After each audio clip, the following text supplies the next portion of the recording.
Olá, queridos. Boa noite. Quero convidar vocês a meditarem na Escritura comigo. Pegue aí a sua Bíblia. É a parte final de Colossenses, carta de Paulo aos Colossenses, capítulo 4, versos de 7 a 18. Leia comigo. Quanto à minha situação, Tíquico, irmão amado e fiel ministro, e conservo no Senhor, de tudo vos informará. Eu vos envio com expresso propósito de vos dar conhecimento da nossa situação e de alentar e consolar o vosso coração. Em sua companhia, vos envio Onésimo, o fiel e amado irmão, que é do vosso meio. Eles vos farão saber de tudo o que por aqui ocorre. Saúda-vos Aristarco, prisioneiro comigo, e Marcos, primo de Barnabé, sobre quem recebestes instruções. Se ele for ter convosco, acolhei-o. E Jesus, conhecido por justo, os quais são os únicos da circuncisão que cooperam pessoalmente comigo pelo reino de Deus. Eles têm sido meu lenitivo. Saúda-vos Epáfras, que é dentre vós servo de Cristo Jesus, o qual se esforça sobremaneira continuamente por vós nas orações, para que vos conserveis perfeitos e plenamente convictos em toda a vontade de Deus. E dele dou testemunho de que muito se preocupa por vós, pelos de Laodiceia e pelos de Hierápolis. Saúda-vos Lucas, o médico amado, e também Demas. Saudai os irmãos de Laodiceia e Ninfa, que recebe a igreja em sua casa. E uma vez lida esta epístola perante vós, providenciai, porque seja também lida na igreja dos Laodicenses, e a dos de Laodiceia, lede-a igualmente perante vós. Também dizei a Arquipo, atenta para o ministério que recebeste no Senhor, para o cumprires. A saudação é de próprio punho, Paulo. Lembrai-vos das minhas algemas, a graça seja convosco. Como vocês notaram, essa é a parte final da carta aos Colossenses.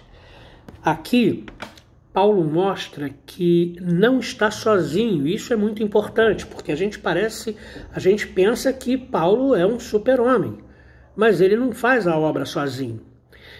Paulo mostra que até para o maior missionário que se tem registro na Bíblia, a ajuda, a comunhão, os irmãos são necessários. Hoje, como crentes em Cristo, temos pouca comunhão, caminhamos muito sozinhos.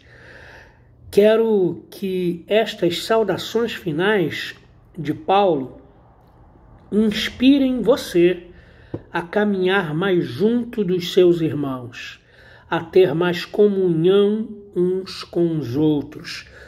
A obra de Deus não é feita sozinho.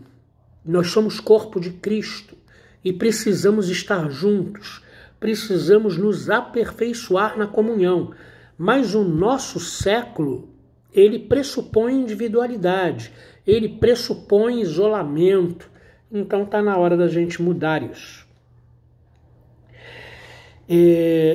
Se você perceber, essas saudações finais, elas vão falando sobre cada pessoa que tem ajudado Paulo e que é companheiro dele.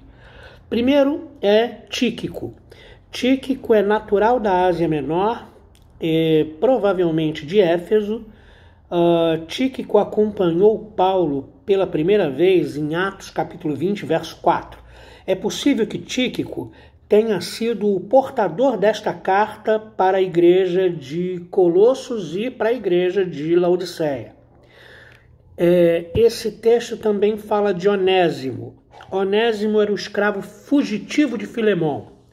Razão da carta que Paulo escreve a Filemon, porque Onésimo fugiu e foi estar com Paulo, né? E aí então Paulo escreve a Filemon pedindo que Filemon o receba, não o castigue, que ele ajudou muito, e etc. Onésimo é natural de Colosso e o significado do seu nome é útil. Ok? Também fala de Aristarco. Aristarco é macedônio, natural de Tessalônica. Era um dos colaboradores de Paulo e foi seu companheiro de prisão, Atos 19, verso 29. João Marcos, autor do segundo evangelho e sobrinho de Barnabé, acompanhou Paulo e Barnabé na primeira viagem missionária, abandonando-os em Antioquia. Atos capítulo 12, verso 12 e Atos capítulo 12, verso 25. Na segunda viagem missionária, Paulo e Barnabé se separam, eles brigam por causa de João Marcos. Barnabé queria levar o sobrinho com eles na segunda viagem missionária. E Paulo lembra a Barnabé que ele, João Marcos, os abandonou no meio do caminho sem explicação e ele não quer mais a companhia de João Marcos. Atos capítulo 15, versos de 37 a 39. Também fala de Jesus, chamado Justo, que era um judeu convertido, que ajudava Paulo. Era um dos que faziam parte do grupo da circuncisão, mas que era convertido. Também fala de Epáfras, natural de Colosso e fundador da igreja dos Colossenses. Colossenses capítulo 1, verso 7, Paulo diz isso lá. O capítulo 4, verso 14 da carta, esta é a única passagem que identifica Lucas como médico em todo o Novo Testamento. Ele se refere ao seu companheiro Lucas, o médico amado.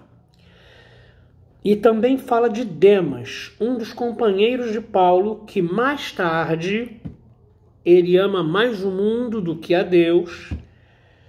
E, segundo João, se você ama o mundo, o amor de Deus não está presente na sua vida. Então, Demas abandonou Paulo e abandonou o ministério, abandonou o caminho e foi para o mundo. Segunda carta a Timóteo, capítulo 4, verso 10. Laodiceia era uma cidade a 16 quilômetros da cidade de Colosso.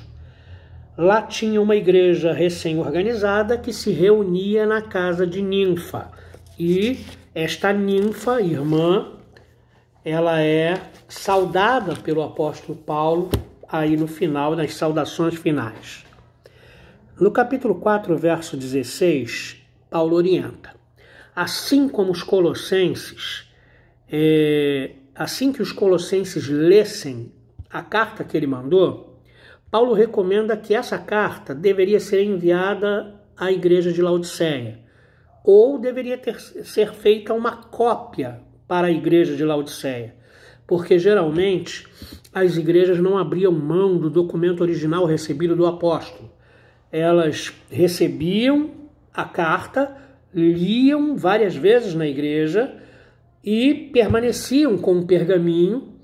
E quando recebiam orientação para ler esta carta em outra igreja, elas faziam uma cópia e mandavam para outra igreja para conservar a mensagem original do apóstolo, ok? Esse texto termina falando de Arquipo, e você pode ter mais informações sobre Arquipo em Filemon, versículo 2. Arquipo é exortado a não enterrar o seu dom, a exercer o seu ministério, e Arquipo provavelmente era líder, pastor de uma igreja que se reunia em sua casa, por isso a observação de Paulo. Paulo, por sua vez, no verso 18, termina com uma saudação pessoal.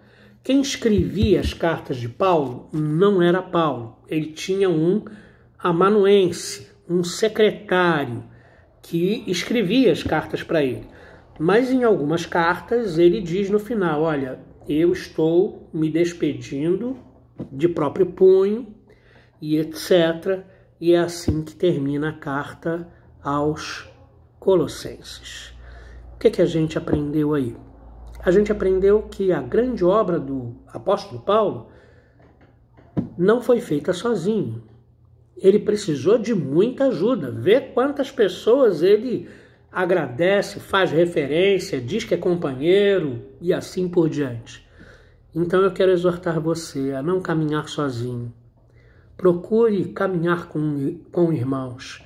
Procure servir a Deus junto com outros irmãos. Caminhar junto. Isso é absolutamente necessário. Somos corpo de Cristo. Que Deus abençoe você.